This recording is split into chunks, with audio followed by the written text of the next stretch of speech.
Why is it that the people we love the most, our partner, our family, our closest friends, are also the ones who test our patience the most? Think about it. A stranger can annoy you and you'll probably forget it by tomorrow. But when it's someone close, the frustration cuts deeper, lingers longer, and sometimes even threatens the bond itself. The Stoics understood this thousands of years ago. They believed relationships are both our greatest source of joy and our greatest source of challenge. And they taught that if we approach them with wisdom, patience, and virtue, they can become one of life's deepest treasures instead of one of its biggest struggles. So today, let's walk through 9 Stoic lessons that can transform the way you see relationships. Lessons that will help you love more freely, live more calmly, and connect more deeply. 1. Relationships built on virtue. The Stoics taught that the foundation of any meaningful relationship is virtue, which include qualities like wisdom, justice, courage, and temperance. That might sound lofty, but it's very practical once you apply it to daily life. Imagine you have a friend who constantly cancels plans at the last minute. The instinctive reaction is to feel irritated, maybe even offended. You could complain, lash out, or quietly hold it against them. But a Stoic would see this as a test. Can I treat them fairly in this moment? Can I stay patient and calm instead of letting my frustration take over? By choosing patience, you not only preserve the friendship, you also preserve your peace of mind. Because the truth is, anger might feel justified in the moment, but it rarely improves the relationship.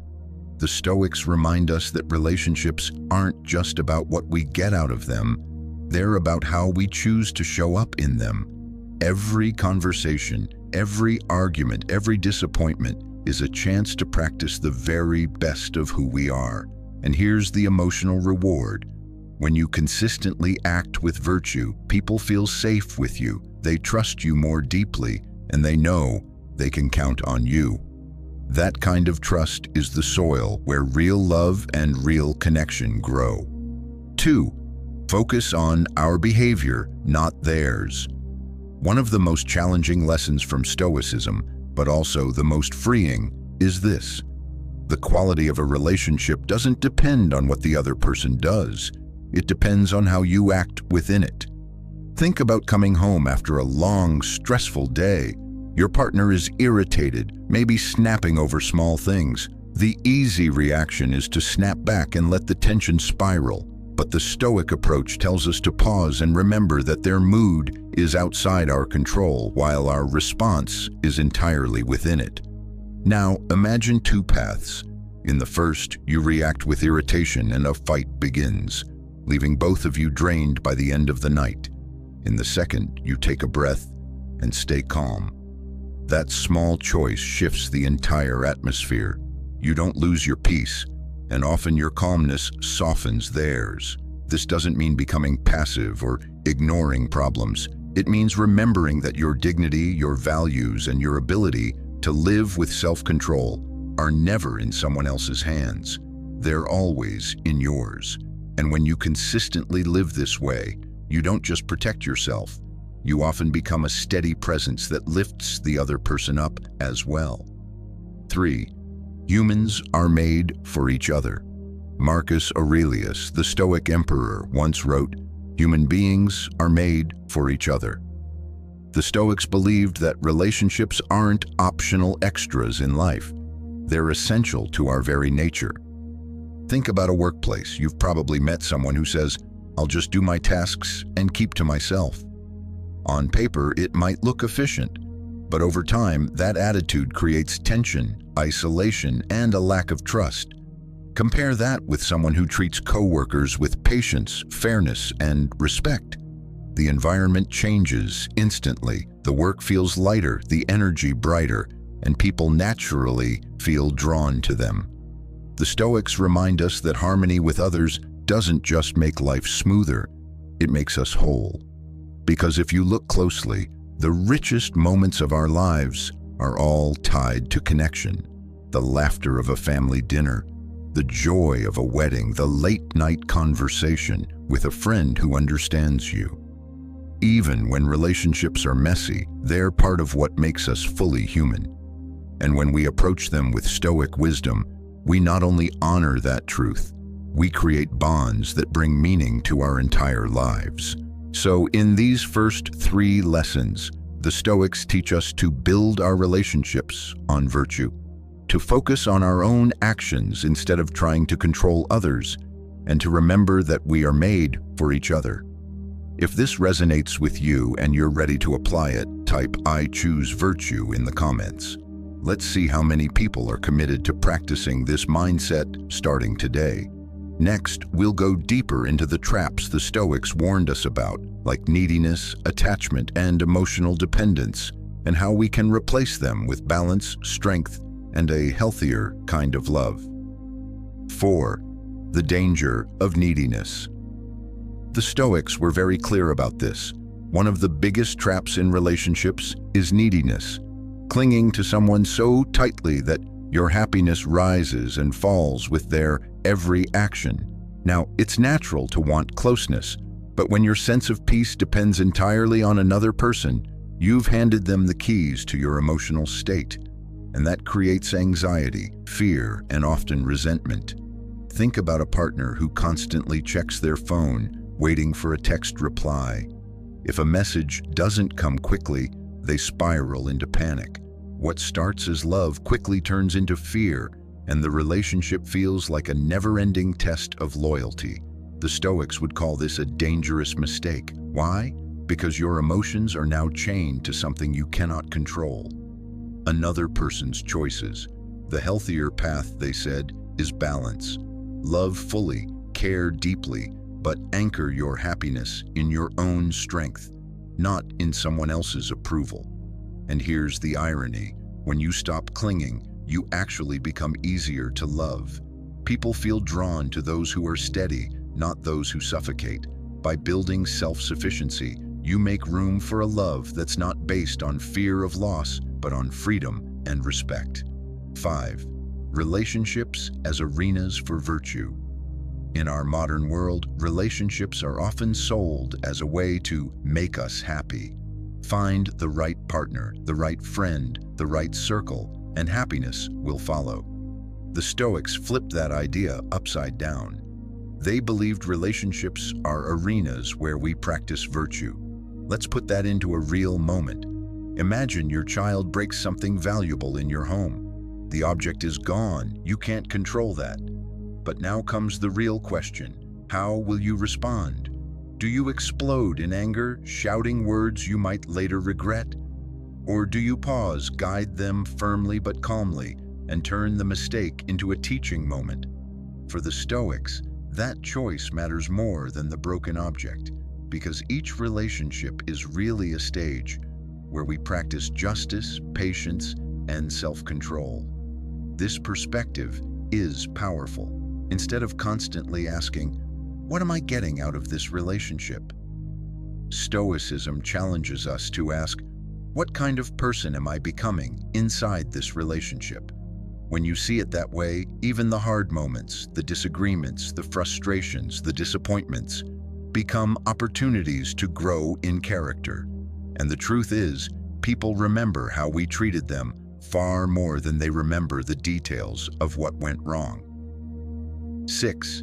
Stay in control, not cold. Now, here's a common misunderstanding. People often think Stoicism means being cold, distant, or detached. But that's not what the Stoics taught. They didn't tell us to stop feeling. They told us to love and connect with clarity rather than chaos. Let's say a close friend betrays your trust. A purely emotional response might be to explode in rage, or to cut them off with bitterness and never look back. But the Stoic approach is different. It says, face the situation without letting anger consume you. Speak the truth with calmness. Set boundaries if needed. And if the friendship can't continue, walk away without hatred. That doesn't mean you feel nothing. It means you don't let the feeling of betrayal turn you into someone you don't want to be. The Stoic way protects love. It protects friendship.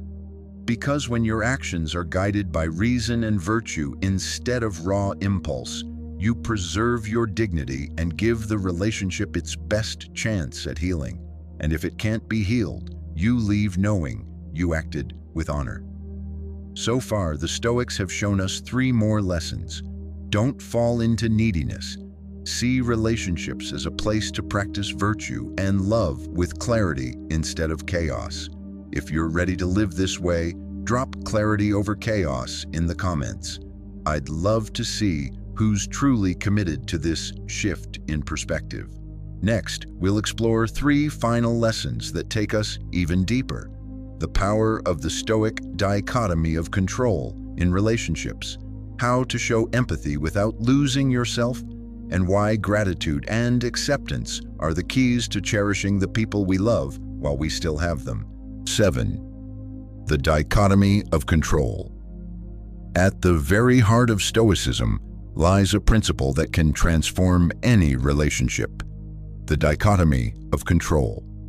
The Stoics taught that some things are within our control: our thoughts, our choices, our attitudes, and other things are not, like the choices and behaviors of others.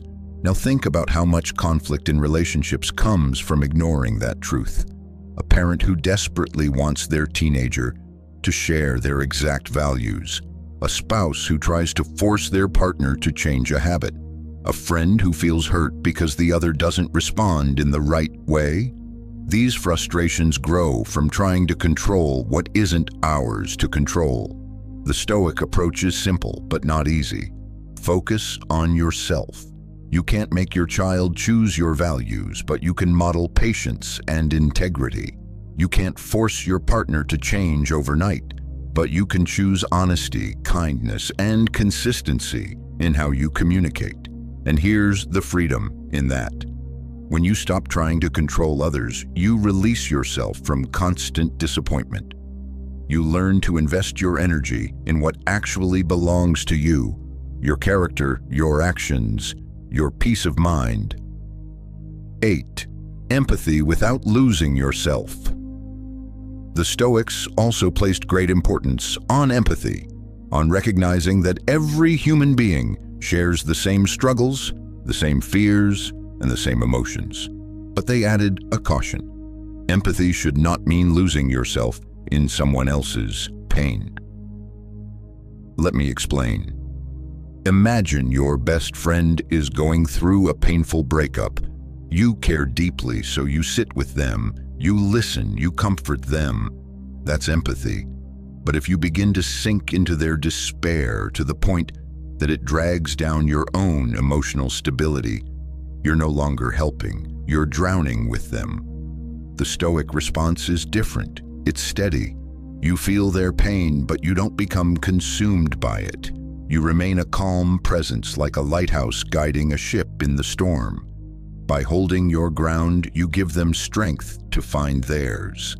This balance, deep compassion without emotional entanglement, allows you to love others in a healthier way. It reminds them that while they may feel broken, they are not alone, and that your steadiness is proof that life continues to have order, hope, and meaning. 9. Gratitude and acceptance. Finally, the Stoics taught that to truly love others, we must practice both gratitude and acceptance. Relationships are fragile, people grow, circumstances change, and one day, whether through distance, change, or death, we will lose the people we love. This can sound harsh, but it's actually a call to live more deeply. Instead of clinging to people out of fear of losing them, Stoicism teaches us to appreciate them fully while they are here. Think of sitting at the dinner table with your grandparents. A non-Stoic mindset might worry about how much time is left. A Stoic mindset focuses on the laughter in that moment, the stories being told, the warmth of being together. That shift, choosing gratitude over fear, turns ordinary time into a treasure. Acceptance is not about loving people less, it's about loving them more wisely. By acknowledging impermanence, we stop taking people for granted. We learn to cherish the present, to forgive faster, to say "I love you" more often, and to value relationships for the gift they are, knowing they won't last forever. So let's put it all together. The Stoic Guide to Relationships reminds us to build on virtue, to focus on our own actions, and to remember that we are made for each other. It warns us against neediness, teaches us to see relationships as arenas for practicing virtue, and encourages us to engage with clarity instead of chaos. It calls us to respect the dichotomy of control, to practice empathy without losing ourselves, and above all, to live with gratitude and acceptance for the people we love. When we live this way, relationships stop being sources of constant stress and instead become paths to growth, wisdom, and deep fulfillment. Thank you for spending this time with me. If this message resonated with you, please like this video, share it with someone you care about, and subscribe to Stoic Standards for more ancient wisdom that can guide us in the modern world.